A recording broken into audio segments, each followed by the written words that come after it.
Bom dia, vamos encerrar hoje uma série de 3 comentários, sobre 3 antologias da poesia brasileira moderna. E vamos encerrar com essa obra do poeta e crítico literário Mário da Silva Brito.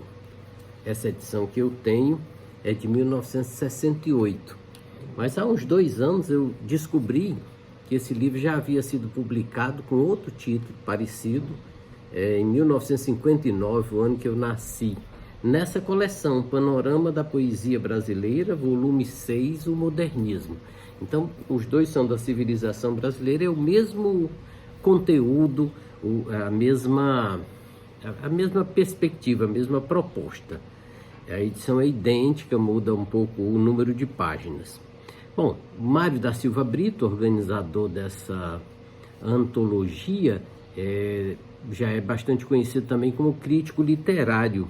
Ele escreveu um livro muito importante chamado Antecedentes da Semana de Arte Moderna.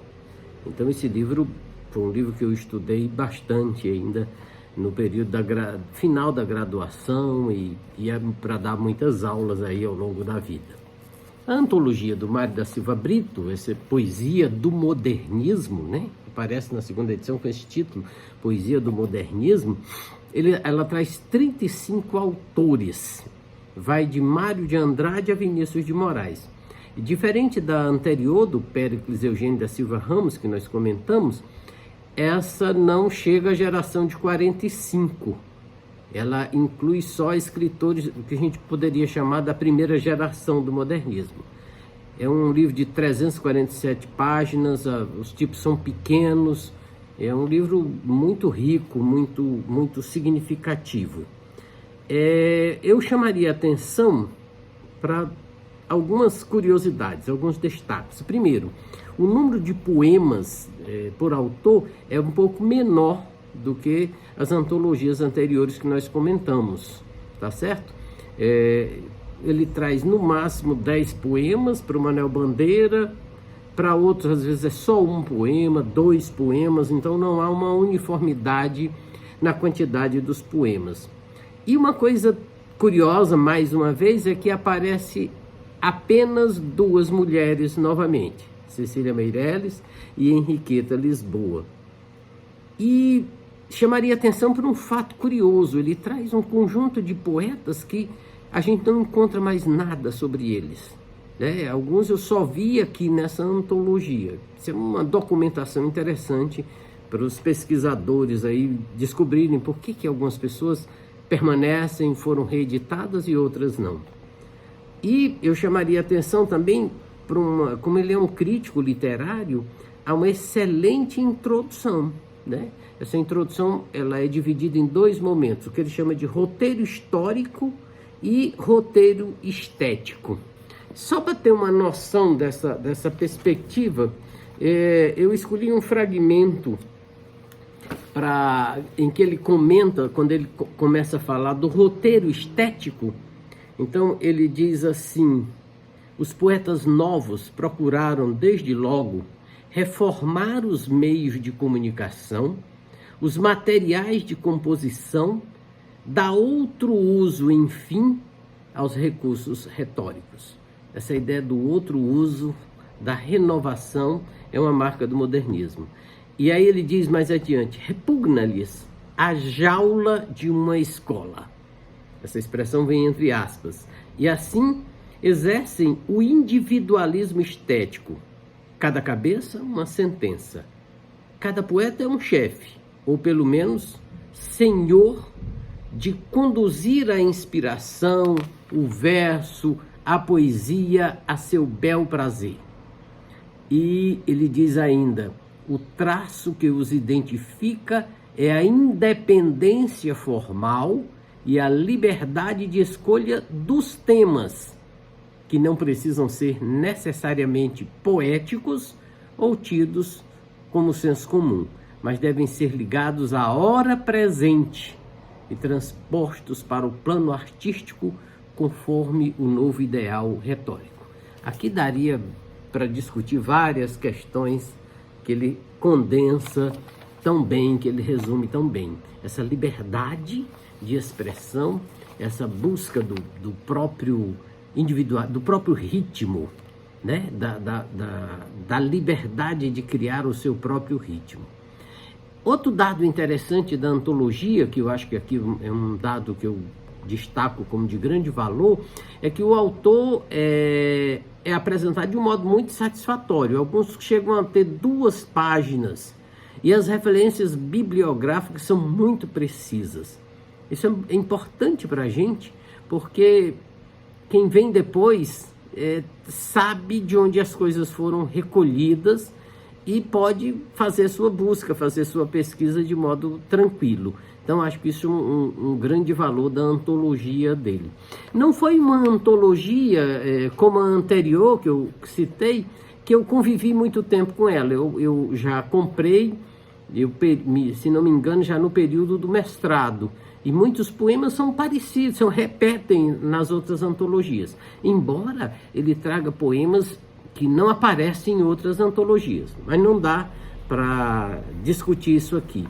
O que eu escolhi para ler? Ora, eu escolhi 3 poemas e sempre buscando alguma coisa de diferente do que a gente já está tão acostumado. Há um poeta chamado Ribeiro Couto, que foi muito pouco estudado, que não aparece muito, que não é muito conhecido. O Ribeiro Couto foi diplomata, participou ali daquele movimento inicial, acompanhou, viveu fora do país, e, segundo Mário da Silva Brito, divulgou muita poesia brasileira fora do país. E eu achei um poeminha dele chamado Modinha do Exílio. As canções do exílio já estão antologizadas, mas eu nunca vi essa modinha do exílio em nenhuma antologia. Por isso eu escolhi para ler essa Modinha do Exílio do Ribeiro Couto. Os moinhos têm palmeiras onde canta o sabiá. Não são artes feiticeiras. Por toda parte onde eu vá, mar e terras estrangeiras, posso ouvir o sabiá. Posso ver mesmo as palmeiras em que ele cantando está. Meu sabiá das palmeiras canta aqui melhor que lá. Mas em terras estrangeiras e por tristezas de cá, só a noite e as sextas-feiras.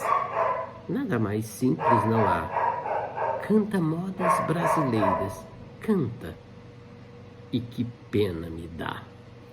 Um poema bonito, né, de quem, de certo modo, viveu o exílio. O outro poema que eu escolhi é um poema também de um poeta, esse já talvez seja mais conhecido, pode ser que eu esteja enganado, que que escreveu um poema conhecidíssimo, que é o Raul Bopp, né? O Raul Bopp é bastante lido, é bastante conhecido pelo poema Cobra Norato, que é um poema longo e retoma esse motivo aí do boto, né? Que está muito forte na tradição das culturas amazônicas. E eu escolhi um poema chamado Negro, porque eu acho que é um poema de denúncia muito bonito e que eu nunca vi também comentado nas antologias. E nesse poema ele diz assim: pesa em teu sangue a voz de ignoradas origens. As florestas guardaram na sombra o segredo da tua história. Trazes em baixo relevo inscrições de chicote no lombo. Um dia atiraram-te no bojo de um navio negreiro. Durante noites longas e longas, vieste ouvindo o rugido do mar, como um soluço no porão soturno. O mar era um irmão da tua raça.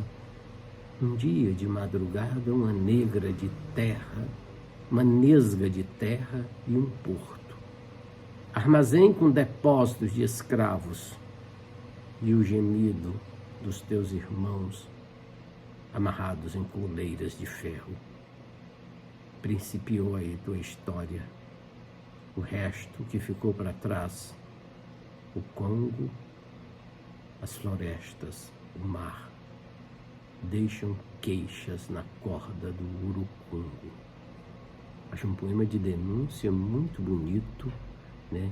Muito forte e, digamos assim, muito solidário e na denúncia da grande maldade da humanidade que foi a escravidão, todo tipo de escravidão, mas a escravização dos negros africanos.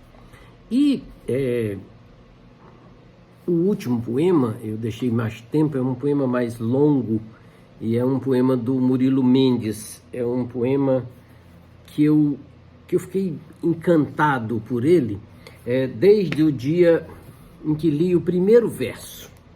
Desde que li o primeiro verso, quando eu me coloquei diante desse poema, eu fiquei fascinado por ele e nunca mais parei de lê-lo.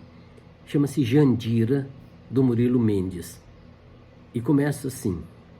É um poema um pouco mais longo, mas eu espero que você tenha um pouquinho de paciência para ouvi-lo. O mundo começava nos seios de Jandira. Depois surgiram outras peças da criação. Surgiram os cabelos para cobrir o corpo.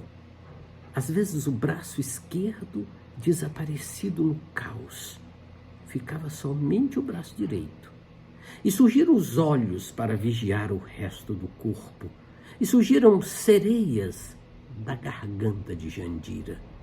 O ar inteirinho ficou eterno de sons, mais palpáveis do que aves. E as antenas das mãos de Jandira captavam os objetos animados, inanimados, dominavam as rosas, os peixes, as máquinas. E os mortos acordavam nos caminhos visíveis do ar, quando Jandira penteava os cabelos. Depois o mundo desvendou-se completamente. Foi se levantando armado de anúncios luminosos. E Jandira apareceu inteiriça, da cabeça aos pés. Todas as partes do maquinismo tinham importância. E Jandira apareceu com o cortejo de seu pai, de sua mãe, de seus irmãos. Eles é que obedeciam aos sinais de Jandira, crescendo na vida em graça, beleza e violência. Os namorados passavam, cheiravam os seios de Jandira e eram precipitados nas delícias do inferno. Eles jogavam por causa de Jandira. Deixavam as noivas, esposas, mães, irmãs por causa de Jandira. E Jandira não tinha pedido coisa alguma. E vieram retratos do jornal por causa de Jandira.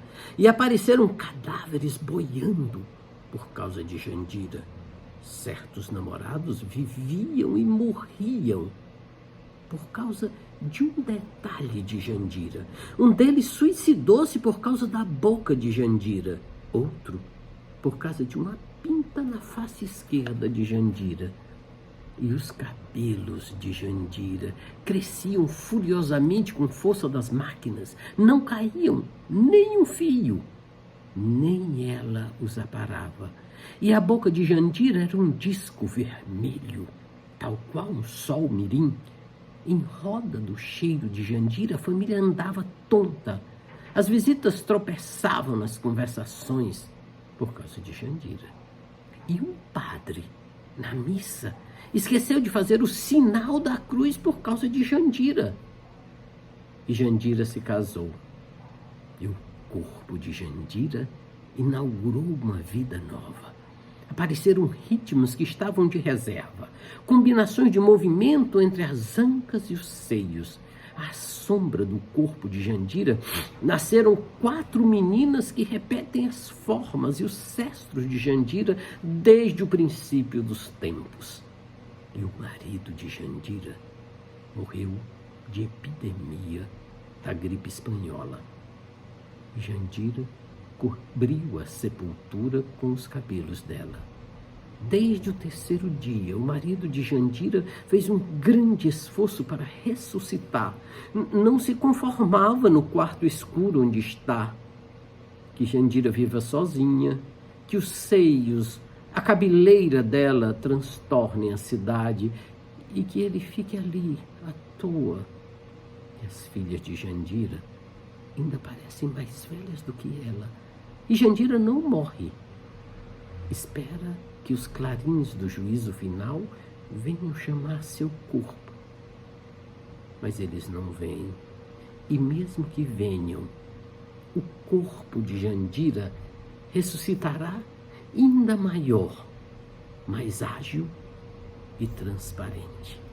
Esse poema está no livro Visionário, um poema em que a figura da mulher aparece de forma muito forte. Bom, fico por aqui. Agradeço a sua participação, agradeço a sua divulgação e a gente vai se encontrar daqui a alguns dias, a gente falando de cordelistas, mulheres cordelistas. Eu vou fazer pelo menos 3 encontros comentando 3 grandes cordelistas brasileiras. Um grande abraço, muito obrigado e bom fim de semana.